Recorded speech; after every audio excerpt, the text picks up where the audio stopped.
visual arts department in UVic. We only have, like, right now, we have only one BIPOC professor. My prof who teaches Islamic art, he's from England.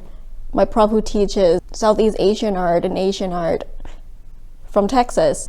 All of the readings I've been getting, especially this year, they've all been white. They've all been Eurocentric. And when I do read about people of color and, like, we're talking about people of color in class, people have nothing to say. Won't understand it, and I never planned it, but I felt free when I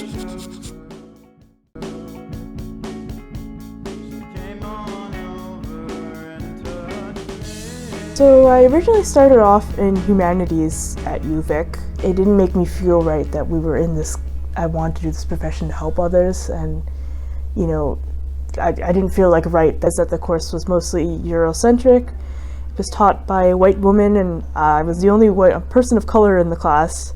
My classmates kind of believed that we lived in a colorblind society, but when we were asked in class what were the biggest barriers facing BIPOC peoples today, the only thing that my classmates came up with was cultural appropriation. It was that experience of asking, you know, what are the experiences that BIPOC people face today? It just really made me feel like, you know, if I did bring up, you know, what about, like, Black Lives Matter? What about, you know, Indigenous issues, that the fact that we're on, like, unceded, unsurrendered land here, like, you know, it wouldn't have been a safe space. It would have been like, I said that, and then they would have been like, sorry, we don't want to listen to your perspective, or like, sorry, our textbook says it's only cultural appropriation. For example, in that same discussion, one of my other classmates, he wanted to speak up about why there are things as microaggressions, but then she got cut off he just got completely silenced, and then she got upset, and then she's like, you know, I don't feel respected right now, and she walked out, and I was like, oh man, I wish I had her bravery. Like, I did feel a lot more happier, that I felt a lot more safer in other classes. I definitely feel like if we had a BIPOC professor for that class, specifically for that topic, I feel like it definitely would not have gone that way. Asa Mayu Dos. I'm studying music and computer science. So I have a teacher of color, and when we're talking about gender-based things, one thing that she didn't mention was race, basically. But she was talking about it in a sense of you know, like the binary, like she was talking about wage gap or something. And it was just saying how, like, you know, men are making more than women, which is definitely true, but it didn't talk about how white men make more than everybody else and white women make more than everybody else under a white man. So that was something I really wanted to bring up to her and talk to her about, because it didn't seem like all the information was getting out.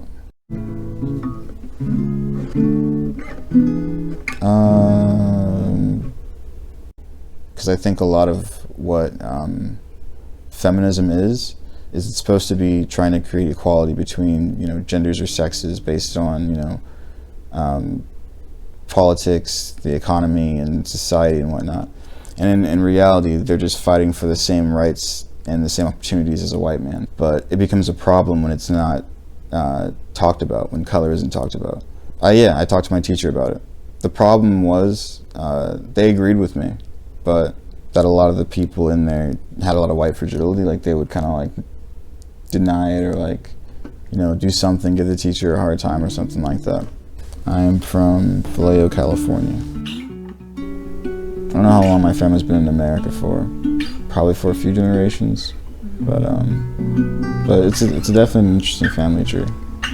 As a minority, you're kind of outnumbered as far as, like, you know, what you're saying, like the information you're giving is going to be, you know, taken by these people, like how it's going to be taken, right? Some people might agree with me, but I definitely can see that, you know, not all of them would agree.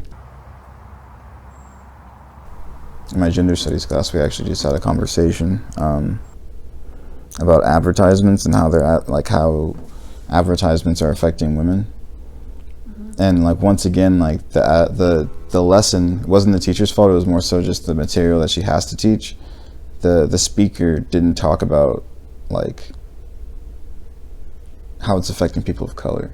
You know what I mean? Because like, ads do show like things like women trying to be like submissive and men being dominant, but it's more importantly, it's always a white man being dominant over different color races of women, right? And then all of these like beauty standards are affecting all these different cultures and communities. Like in the Black community, it's not seen as professional for us to grow our hair out like 4 to 5 inches. You know what I mean? Like if we have afros and whatnot, and like any of these ads, like it's not really the status quo.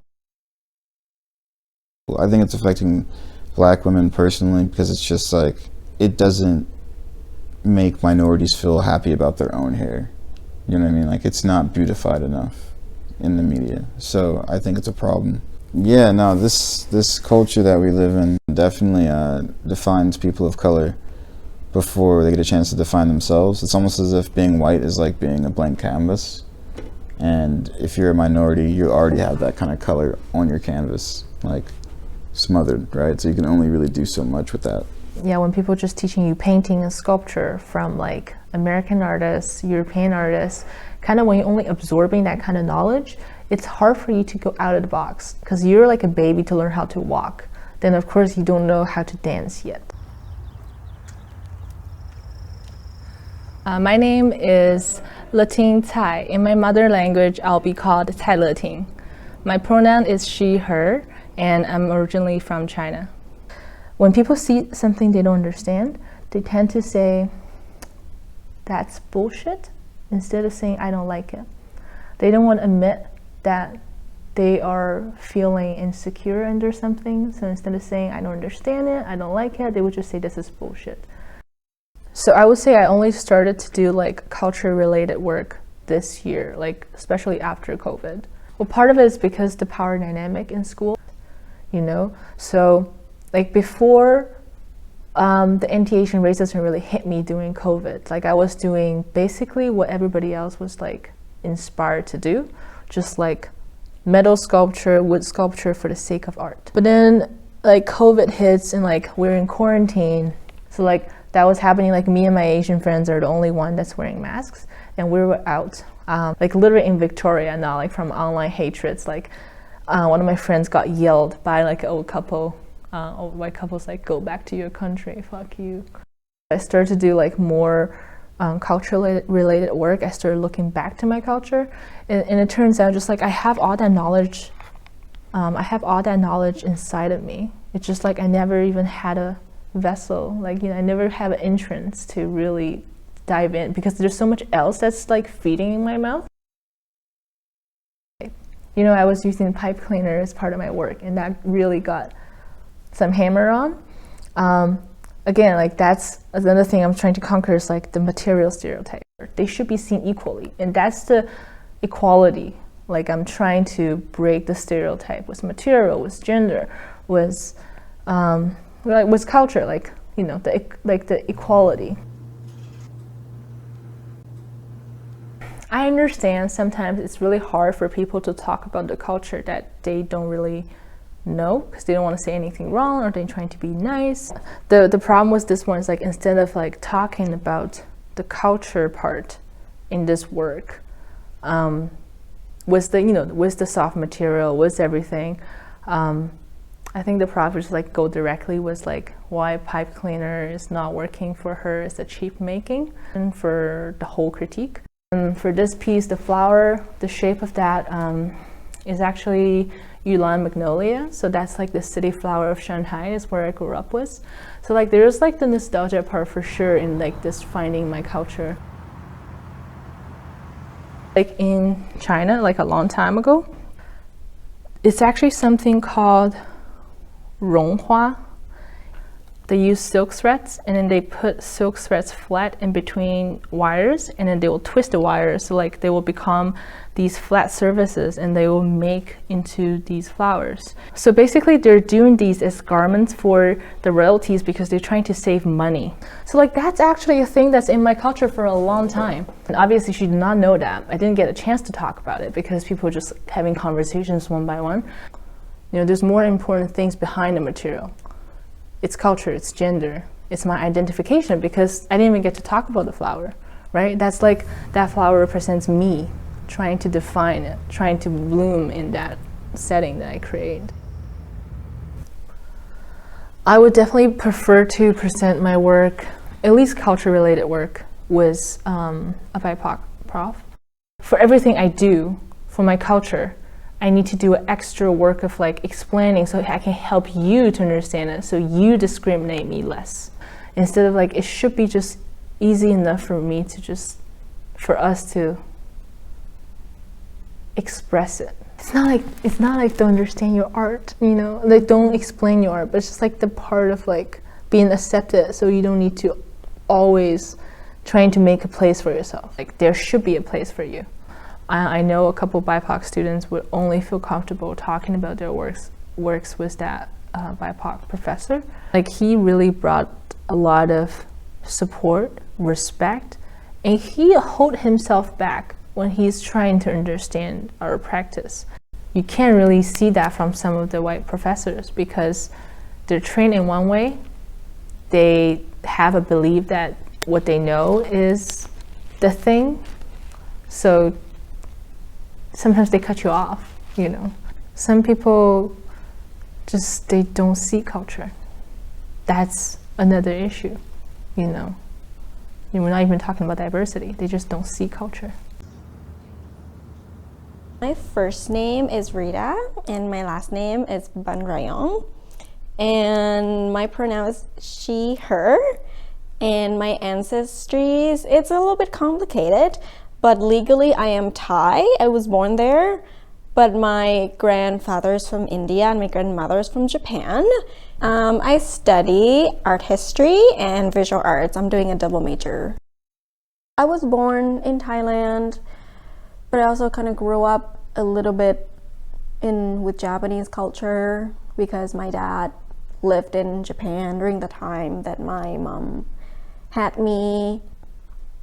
And I'm kind of proud that I have lived with many different cultures growing up, even with like the Moroccan family. Actually, it's like my favorite family to live in, and it was a unique experience because at that time we didn't even speak the same language. They only speak Arabic and French, and I only speak English and Thai at that time, and we lived together. So like she low-key learning English and I like low-key learning French. That's like where I got my French from. So it was like a unique experience, and we connect through culture. Like they fast, it was during the time that it was Ramadan that I live in that house, and I fast too because why not, kind of thing. And it was kind of fun that I grew up in that culture and learning a different language, learning a different culture, and still feel like home. But in an art school that I used to go to in Ontario, I was painting murals, and it was a landscape murals, and I was doing sort of like impressionist style that it was very loosely brush strokes and slightly abstracts, whatever. And at the time I was painting temples, like pagodas, temples, because that's where I was from. Like in Thailand that was very common, whatever. And then I painted them and people thought they were trees. And I was like, oh no, they're not. And they still thought they were trees. So I feel like, okay, fine, now it's trees. So I feel like I had to westernize my own imagery in my art for my audience to understand my motive. Identity crisis when I first came to Canada in my first year, that I wanted to be white because everybody was white, and I felt like, oh my god, I'm the black sheep in this place. I got rid of my accent. I only speak English. I barely ever speak Thai at all. When I talk to my family, I try to talk to my family in English, even though they don't really understand that much. But like, yeah, that was my turning point when I came to Canada. To start off with, I feel that arts and arts institution, and especially art history, it's a very Western topic. It's a very Western concept to study. When I want to include my cultural imageries, icons in my art, I feel that I have to adapt my own imagery to suit my audience, my Western audience, just so I make sure they understand how my message communicate.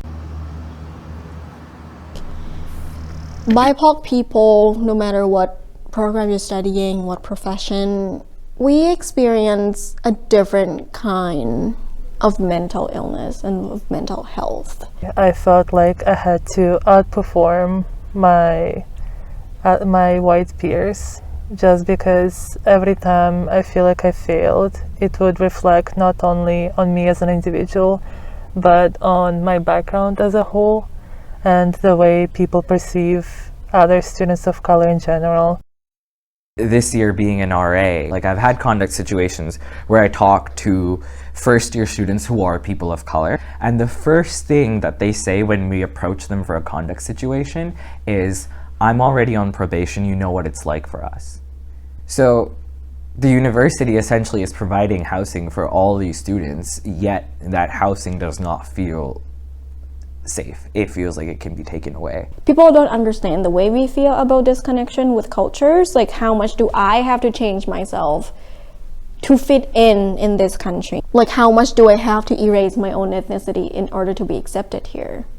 And right now, I don't know if I have any left to be erased. In a way, I don't know if I have that many left.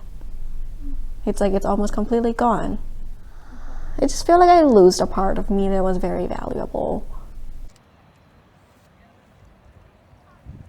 My name is Malena Mahavikova. I go by she, her, hers, and my mother is a Russian Jew and my father is from Afghanistan. Currently, I am in third year of psychology, and I'm hoping to dual in psychology and creative writing.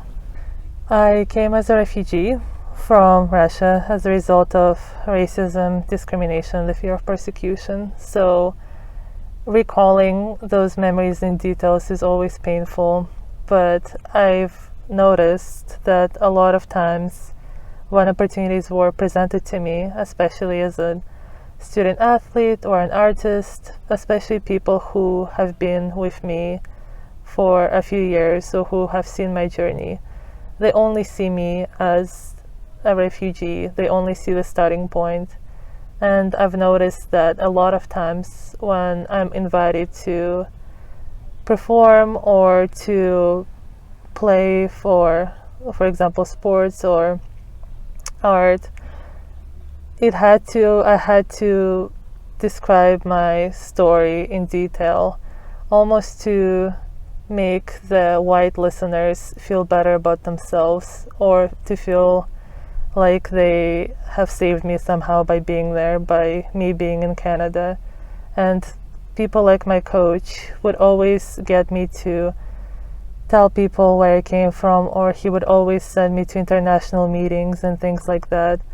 And during the team meetings themselves, he would always point out that I'm either an immigrant or a refugee. I have never been seen as a basketball player on my own.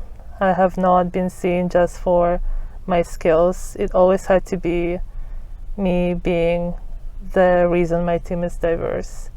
And it's a very exhausting burden to carry. And I'm very tired of being seen as a token minority, and feel like I could never wash that off, no matter what I do. So I reached out to one of my coaches. It was out of the 4 coaches I had one coach. He was a second generation immigrant, so I felt safe coming to him to talk about the microaggressions I received from my head coach, and he promised that he will keep it confidential. And I felt like for the first time in a while I could feel like I was not judged based on my ethnicity alone, but the coach that I trusted with this was able to tell me that even if the reason that I was invited to a particular opportunity was because of diversity points, it still gives me an opportunity to voice the message that I want to send, and people will still listen. So it doesn't matter how I got there. What matters is what I do with the opportunities that I received. And Hello. This is great. I walked in here and someone asked me if I was nervous to perform, and I said, no, I don't see a lot of white people. My name is Taha Qureshi. My pronouns are he, him, his, but I'm comfortable with people using they, them, theirs as well.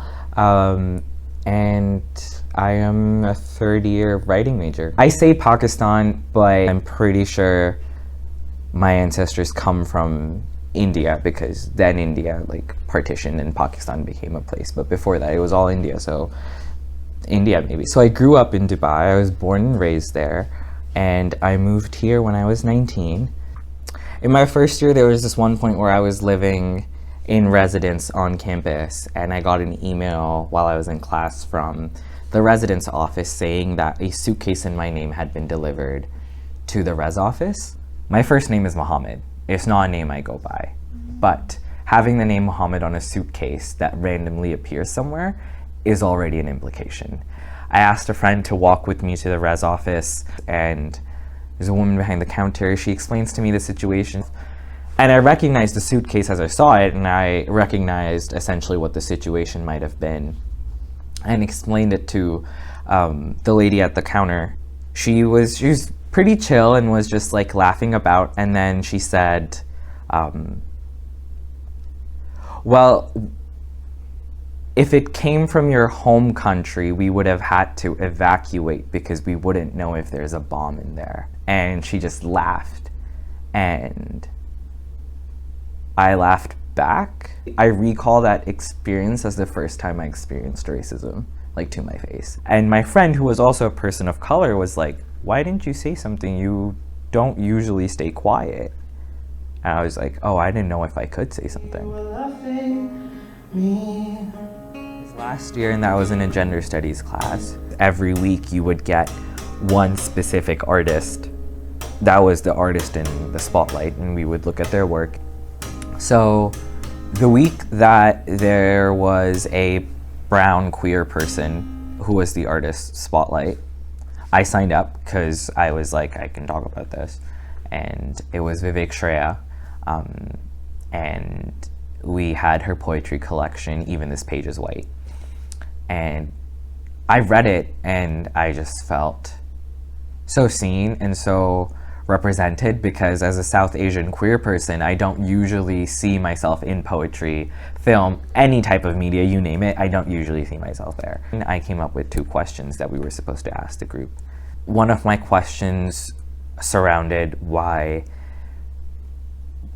queer or trans people of color have to always write about their trauma in order for their work to sell.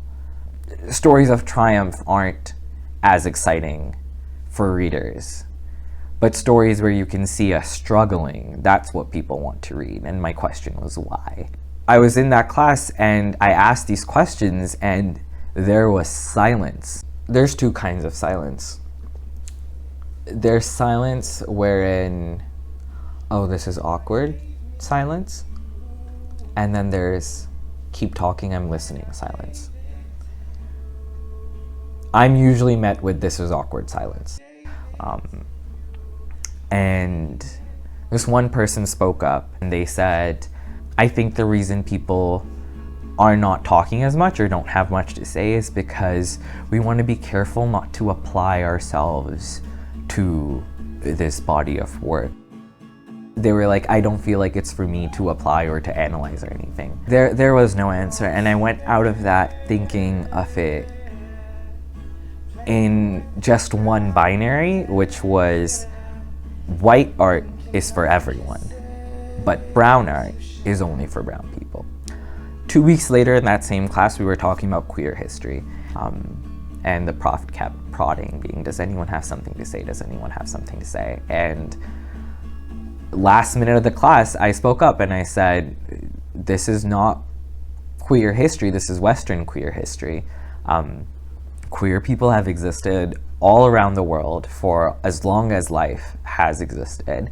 And I've stopped speaking up in classes about things like that because it's like you always feel like the feminist killjoy.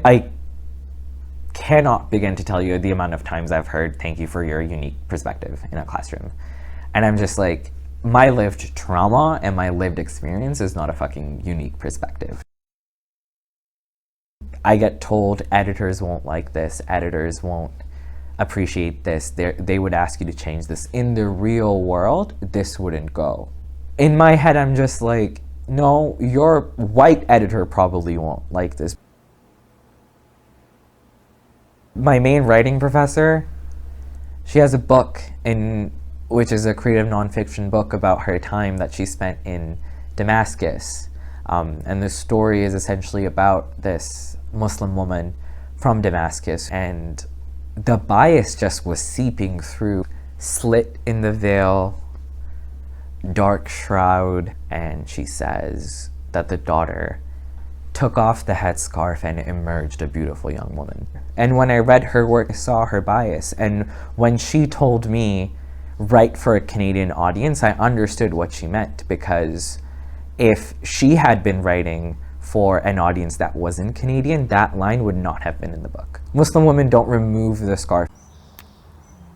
Having a space where we can talk about microaggressions and bigger topics of racism, Black Lives Matter, Indigenous issues, in a space where we won't just be countered with words and phrases like, oh, we live in an equal society, or like, oh, we live in a colorblind society. And it's just being in a space where you don't feel like you have to just almost censor yourself.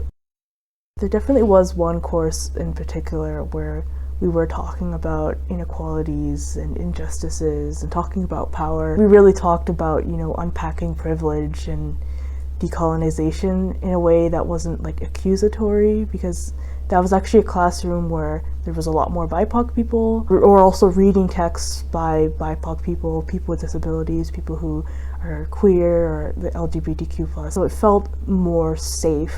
People were a lot more open, and I feel like I learned a lot in that class. Just like on discrimination in the world, it's like when you only know one story, that is the stereotype. And when you apply that as your knowledge, you start hurting people from your ignorance, right? But I think art has so much power in affecting people, making changes. Art can help people to change their emotions, change their mental health.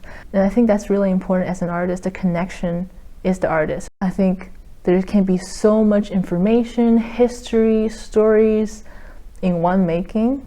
And again, that's why I like making art. I think, honestly, some of the best work I've seen is when people are feeling maybe backed into a corner, but then they have to express themselves somehow. And I think that can be the most, it's just being very vulnerable. I think those kind of artworks really speak to people. But sometimes when you put that raw vulnerability and those feelings of being scared and angry into art, it's a way that people can kind of connect with it in a way. And it's also better for people who don't know how to put it into words, especially in a world where it's not very equal or feels safe for many people. It's good to, just take out the pencil, take out a piece of paper, and just, express how you're feeling. I make a lot of music, like rock music, and just alternative rock music. I kind of want to be able to be the change that I don't see. I don't see a lot of Black musicians playing in the genre, so I kind of want to do it myself, and then maybe I can be that avenue into this type of music for somebody. It makes me feel like a rebel. I like art that has a strong meaning and can be interpreted in millions different ways and can connect to a lot of people, and especially those arts that addressed contemporary issues. Right now, the art that I'm most concerned with is mainly conceptual based, and I do cubism, and I just started to get into performance art lately. And for performance art, I see it more like a self-expression in a truest form, that it's just me, my body, as a medium of art instead of using charcoal, instead of using paint. The art that I create stems a lot from trauma and self-compassion. I do both visual art as well as write. I've been drawing and painting for much longer. You don't need to be a certain nationality to draw. As soon as I came to Canada, the one thing that stayed with me, the one way I could communicate with others, was art. So a lot of my art has to do with Canadian landscapes as well as Russian landscapes, both real and imagined. And my writing has a lot to do with me coming to terms with what happened to me back home, and me trying to find home and helping others relate to the feeling of displacement and alienation that comes with either immigration or forced displacement that other nations experience. So the only way that I can keep going as an artist and feel like I'm doing the right thing is to speak the truth without covering it up, to soften the ears of those who have never been through that. When I create art, I feel like I'm healing. I feel like I'm not tied down to my past and to my trauma. There's no better way of putting it. I do feel free. I used to journal when I was younger, but then when I came into an academic space and was pursuing writing, writing became academic. But since writing was my only outlet, like my main form of release, the only way to combat that was to apply the skill set of writing to something else. And that's when I started taking music more seriously. It's freeing for me to stand on a stage and just talk to people. Just knowing people are listening. And what happens in that moment when everyone is just looking at me and listening to me and I'm singing. And they may not have lived my experience, they may not have been hurt the way that I was, but for those 3 minutes, I finally get the silence that I prefer. The silence that says, keep talking, I'm listening. I hope other BIPOC people, doesn't matter what your professions are, know that you're important and just show up. Like, don't hide away just because of your ethnicity or it feels like you don't belong. And maybe you don't need to belong, you don't need to fit in. You just stand out and it's fine.